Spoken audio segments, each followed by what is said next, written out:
me. My name is Serenity Hardaway. I am from Hope County. I'm a general practitioner down here. I am solo, so of course private.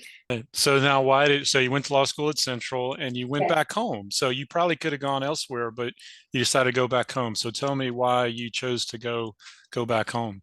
But what happened is my grandmother actually passed in 2021.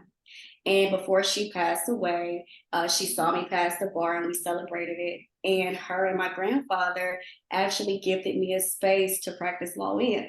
They said, hey, we have a space for you here. All you got to do is renovate it. It was on the same block that they started their businesses back on years ago. And that's just like, it just basically put something in me and said, you know what? That's what I'm going to do. And I did it. I came home. I really just had to be brave because I literally had no experience. I was right out of law school, right out of taking the bar. And at that time, I only had like a little bit of internship experience. And that was probably for like maybe a good 2 or 3 months over the summer. Right. So it was like, okay, well, I'm going to go home and I'm going to step out on faith. And that's what I did. And I'm here. Yeah. So tell me what are some of the lessons you've learned along the way? What's been helpful? Lessons learned is be okay with not knowing everything. Get great mentorship.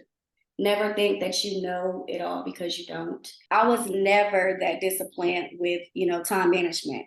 So I had to get better with that because not only are you managing you're being an attorney, you're also managing a business. So I would tell people to make sure that you take time to study or look at or research, what it means to have a business.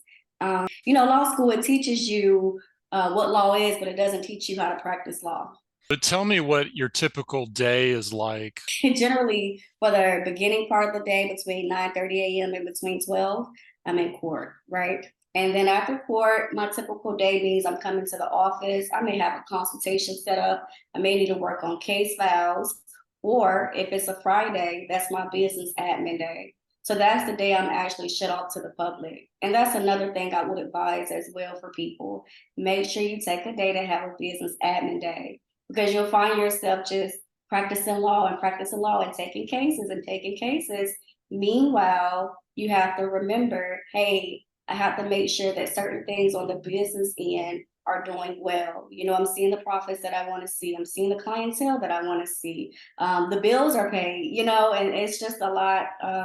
But that's my typical day. I think you've told me this, but do you come from a family of entrepreneurs and business owners, or I is it do. sort of in your blood? Okay. It's definitely in the blood. And that's why when grandma and papa said, here's a building now, go and practice, it was like, oh, that wasn't my idea, but I couldn't let them down because entrepreneurship is really just in the blood. I mean, I grew up in it. And my grandparents, they didn't necessarily have college education or anything like that. They said they just basically had a dream. They had a vision. They saw others around them doing it. They studied it and they did it.